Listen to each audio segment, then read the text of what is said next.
All right, so I think the next article is also by the same researcher, who is a historian, and I think he's an analyst in, I guess, geopolitics and the like.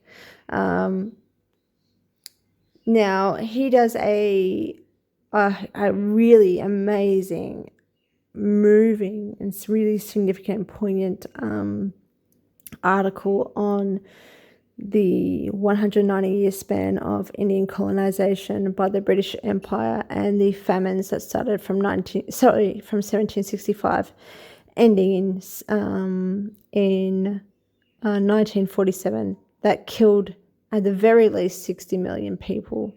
And that's been in a way erased from history. You've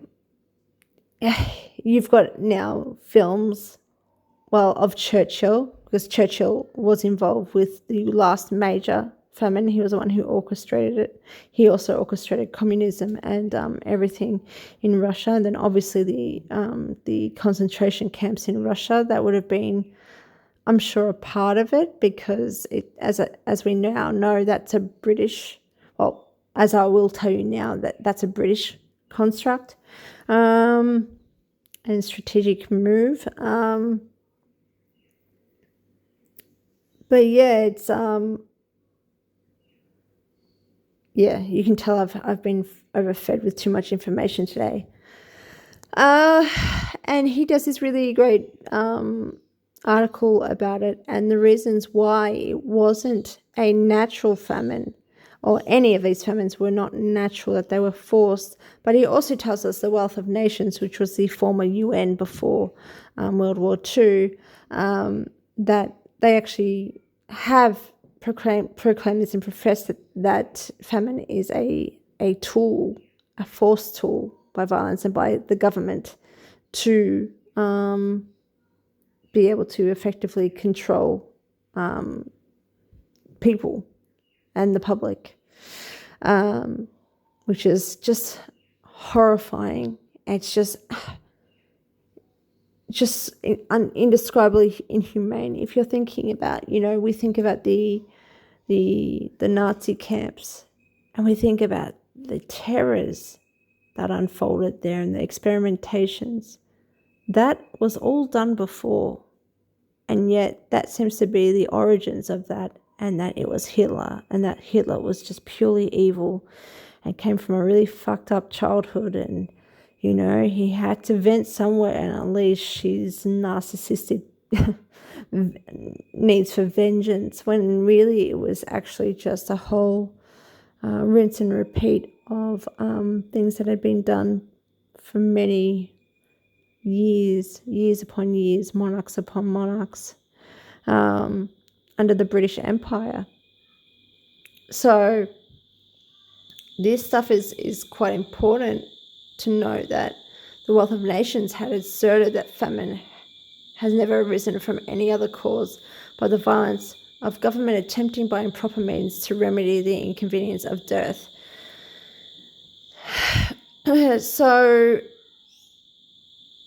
this article talks about, it doesn't talk about all of the famines, but it talks about the major famines that did culminate to 60 million dead in India. And it does explain why it wasn't a natural cause, but a systematic depopulation policy in order to control and sustain the colony and reduce costs as much as possible. So I suggest you just have a look at my community posts about it. And as I guess it's important, this article and this information, because they don't need, you'll understand by reading this article that because this is in 1765, the British initially looted India. Whenever they would start a famine, they would loot India. They would take all their food stock, their grain and so forth. They would take it away, and they would starve them out. And later on, they developed railroads to justify the the transport of their own food, and taking it so then they could starve them out. But they did that under the justification of free trade and economic trade. It was meant to be used for something else, but it wasn't. That was the whole point of it. And instead of that now, I mean, that was 1765, this is 2024, there's no need to be able to, I will have to loot regions and areas to starve us out. It will come in the form of climate change and weather controls, because there's new technology that's being used. There's also the fact that we're all connected globally, online and digitally, so you can't really hide a whole 60 million genocide behind closed doors. What I find interesting is how you could play a global famine off, especially given the fact that, I don't know, we have different seasons across the world. So, yeah, you would have to have a really hard winter while somebody else is having a very hard summer, and pretend like it's all natural and all genuine, when in fact we're already discussing now that famines are never natural. So famines throughout all these years in all these places, the UN, before then the Wealth of Nations, have professed that famines are not a natural thing. They are a weapon. So that's just to bear this all in mind. So I'm going to click on the article and just briefly go through it with you, because it's really, really interesting. Very saddening, very upsetting, absolutely horrific. And I think what's more horrific is the silencing of this democide. I don't even think it's a democide. Like, it's worse than a democide, and I never thought that would be possible. It's just so bad. It's just so bad. I think it's the worst thing I've ever. I didn't even know it existed myself, and I feel so ashamed that this is all within the Commonwealth, and I didn't even know. And I have so many Indian friends, and I just can't believe I never knew this. But it's funny how now, like, there's the silencing and the erasure of that history, the rewriting of history, or the redirection of history.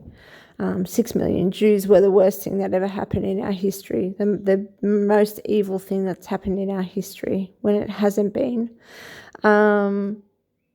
When this is far, far, far, far worse. And then you have movies with, like, Queen Victoria and her Indian servant, being like best mates. And you're like, what? Like, when you read this, you're like, that's obviously a rewriting. I mean, you would effectively consider this guy, in a way, a traitor to his own nation, while there's like 100, from 1765 to 1947, all these democides happening. And this guy is chumming up with the very person who's authorised these democides during her entire reign. And before that, the monarch before her, and after her, the monarch after her. Yeah, insane. And then Churchill, and his movie. I knew something wasn't right at that point, because it just didn't. It was just like, this doesn't feel sincere. But anyway, so It's very good. Let's just start off with the main points. If the history of British rule in India were to be condensed to a single fact, it is this. There was no increase in India's per capita income from 1757 to 1947. Churchill, explaining why he defended the stockpiling of food within Britain, which, by the way, this was during the last democide by Churchill under the British Empire, or the last major democide done by the British Empire was under Churchill. He defended the stockpiling of food within Britain while millions died of starvation in Bengal. Told his private secretary that the Hindus were a foul race, protected by their mere pullulation, which means freedom of breeding, from the doom that is their due. It's just funny because he felt the same way about, was it about Jews or was it about communists, Bolsheviks? Oh, there was some shit he made up with them as well. Anyone against, and these are innocents, not even bad people against the empire. They're just people in his way. During its 190 years of looting and pillaging, this Indian subcontinent as a whole underwent at least 24 major famines, which collectively killed millions of Indians throughout the length and breadth of the land. How many millions succumbed to the famines cannot be fully ascertained. However, colonial rulers' official numbers indicate it could be 60 million deaths. In reality, it could be significantly higher. British colonial analysts cited droughts as the cause of fallen agricultural production that led to these famines, but that is a lie. British rulers fighting wars in Europe and elsewhere and colonising parts of Africa were exporting grains from India to keep up their colonial conquests while famines were raging. People in the famine-affected areas resembling skeletons covered by skin only were wandering around, huddling in corners and dying by the millions. The satanic nature of the British rulers cannot be overstated. Although no accurate census figure is available, in the year 1750, India's population was close to 155 million. At the time British colonial rule ended in 1947, undivided India's population reached close to 390 million. In other words, during these 190 years of colonial looting and organised famines, India's population rose by 240 million. Since 1947, during this next 68-year period, India's subcontinent's population, including those of India, Pakistan and Bangladesh, has grown close to 1.6 billion. So you can see the difference in the incline of population growth from 68 years to 190 years, 240 million to 1.6 billion.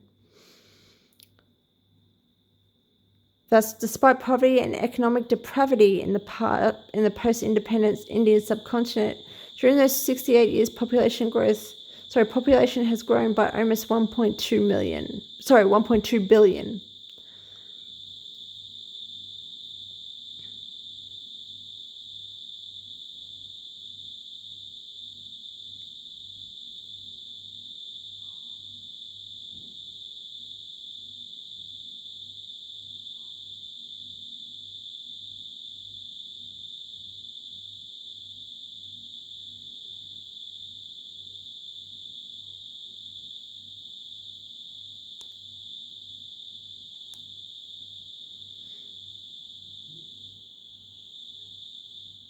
By 1770, when the first Great Famine occurred, so this is one of the major famines, but they did start in 1765. The first Great Famine occurred in Bengal. The province had been looted to the core. What followed was sheer horror. Here is how John Fiske, in his American Philosopher in the Unseen World, depicted the Bengal famine. All through the stifling summer of 1770, the people went on dying. The husbandmen sold their cattle. They sold their implements of agriculture. They devoured their seed grain. They sold their sons and daughters, till at length no buyer of children could be found. They ate the leaves of trees and the grass of the field, and the streets were blocked up with promiscuous heaps of the dying and dead.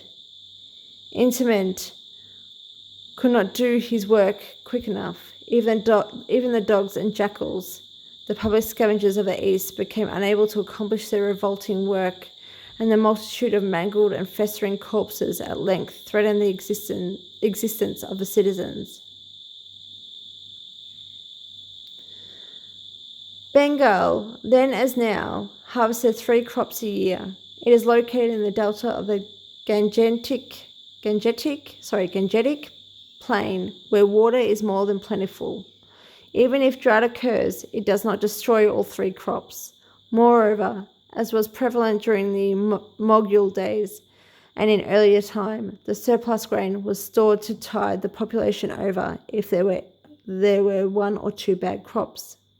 But the looting of grains carried out by Clive and his gang of bandits and killers drained grain from Bengal and resulted in 10 million deaths in the Great Famine, eliminating 1/3 of Bengal's population. It should be noted that Britain's much touted Industrial Revolution began in 1770. The very same year, people were dying all over Bengal. The Boston Tea Party that triggered the American Revolution had taken place in 1773. The Boston Tea Party made the empire realize that its days in America were numbered, and led Britain to concentrate even more on organizing the looting of India.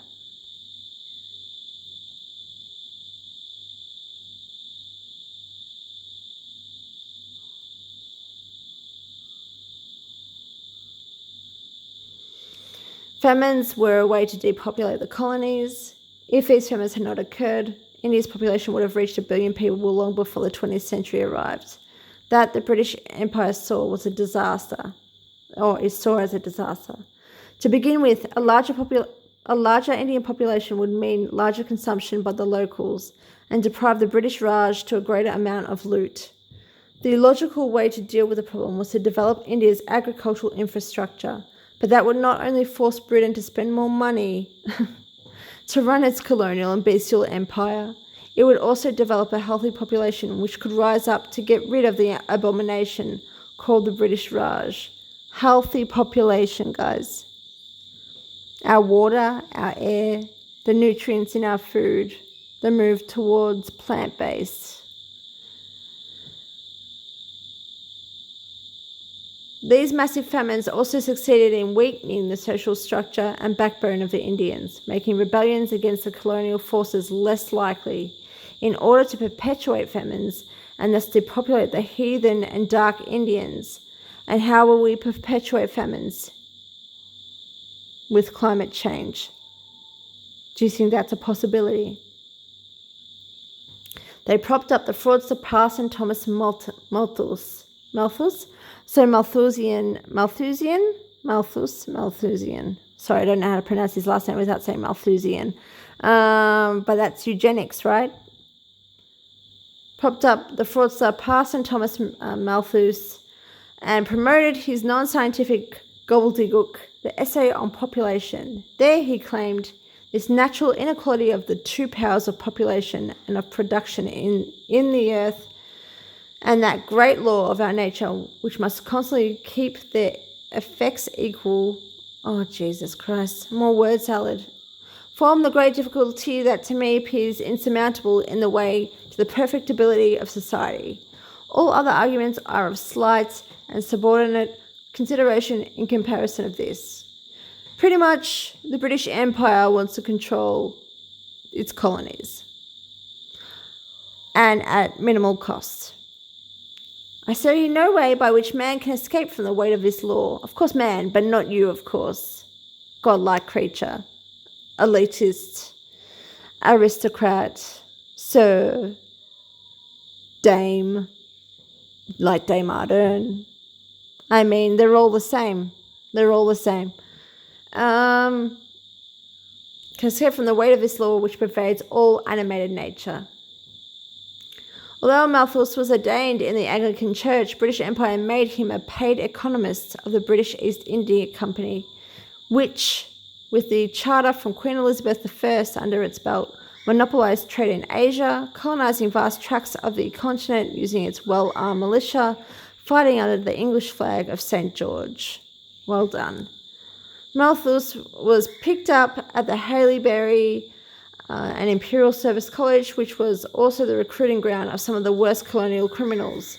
This college was where the makers of British Empire's murderous policies in India were trained. Some prominent alumni of the Haileybury include Sir John Lawrence, Viceroy of India from 1864 to 68, Sir Richard Temple, which we'll get to later, he created the concentration camps, Lieutenant Governor of Bengal, and later Governor of Bombay Presidency. While Malthus was putting forward his sinister scientific theory, this is really important, guys, because it's not just one method. There are multiple methods, and a lot of it has to do with our banking, our finance, and our economics, which is not natural. It's not environmental. It's completely constructed and manipulated by man, and not the average man. To justify, while he's putting his scientific theory or his bullshit to justify depopulation as a natural and necessary process, the British Empire collected a whole bunch of other economists who wrote about the necessity of free trade. That's interesting, like globalization, like free trade after World War II. Free trade played a major role in pushing through the empire's genocidal population of India through the British Raj's efforts. In fact, free trade is the other side of the Malthus population control coin. By the time the Great Famine of 1876 arrived, Britain had already built some railroads in India. The railroads, which were touted as institutional safeguards against famines, were instead used by merchants to ship grain inventories from outlying drought-stricken districts to central depots for hoarding. In addition, free traders' opposition to price control ushered in a frenzy of grain speculation. As a result, capital was raised to import grains from drought-stricken areas and further the calamity. The rise of price of grain was spectacularly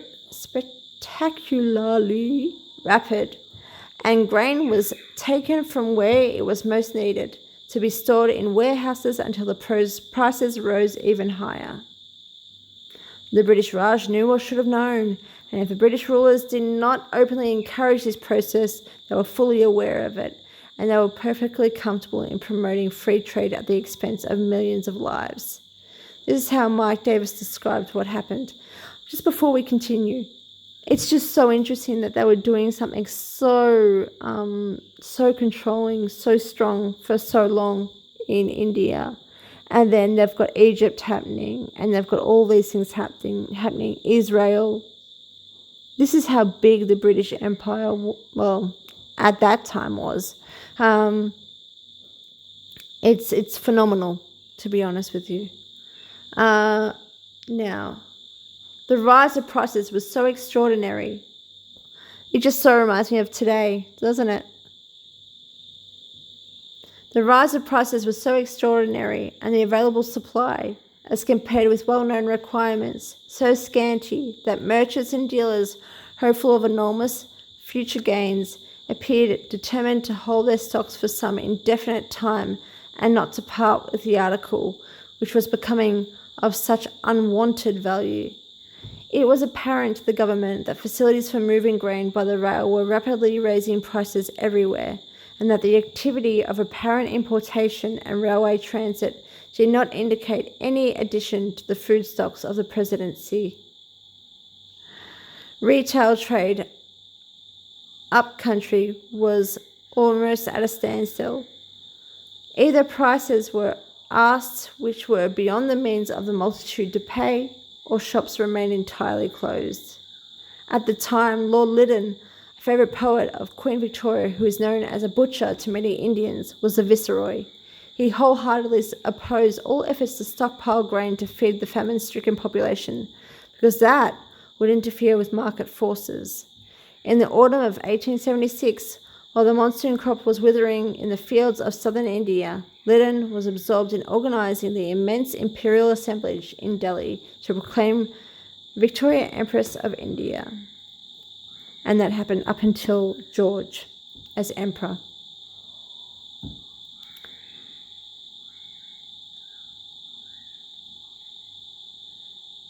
How did Lyddon justify this? He was an avowed admirer and follower of Adam Smith. Author Mike Davis writes that Smith, a century earlier in The Wealth of Nations, had asserted vis-a-vis the terrible Bengal drought famine of 1770. Drought famine in 1770. Yep. That famine has never arisen from any other cause but the violence of government, attempting by improper means to remedy the inconvenience of dearth, which is what I've said earlier. Lyddon was implementing what Smith had taught him and other believers of free trade. Smith's injunction against state attempts to regulate the price of grain during the 1770 famine had been taught for years in the East India Company's famous college at Haileybury. Lyddon issued strict orders that there is to be no interference of any kind on the part of government with the object of reducing the price of food, and in his letters home to the India Office and to politicians of both parties, he denounced the humanitarian hysterics. By official diktat, India, like Ireland before it, had become a utilitarian laboratory where millions of lives were gambled pursuant to dogmatic faith in omnipotent markets overcoming the inconvenience of dearth. So like Ireland, I'm assuming and presuming this is why the Irish can't stand the British. So that it also goes down to explain the major famines going all the way through to the Bengal famine by Churchill, that estimated to be around 5 million dead, killed, murdered. And this is where it gets interesting. Relief camps or concentration camps. There were several policy arrows which Adolf Hitler might have borrowed from the British quiver to kill millions, but one that he borrowed for certain in setting up his death camps was how the British ran the camps in India to provide relief to the starving millions. Anyone who entered these relief camps did not exit alive. Take the actions of Viceroy Lyddon's deputy, Richard Temple, another Haileybury product imbued with the doctrine of depopulation as a necessary means to keep the empire strong and vigorous. Temple was under orders from Lyddon to make sure there was no unnecessary expenditure on relief works. According to some analysts, Temple's camps were not very different from Nazi concentration camps. People already half dead from starvation had to walk hundreds of miles to reach these relief camps. Additionally, he instituted a food ration for starving people working in the camps, which was less than that was given to the inmates of Nazi concentration camps. The British refused to provide adequate relief for famine victims on the grounds that this would encourage indolence or exertion. Sir Richard Temple, who was selected to organise famine relief efforts in 1877, set the food allotment for starving Indians at 16 ounces of rice per day. Less than the diet, and 1877 was the original concentration camp by then. Because then there was the Spanish-Cuba War, which was then used. They try to say that that was the origins. If you look at Wikipedia, they make no mention of India. Why is that? What do you think?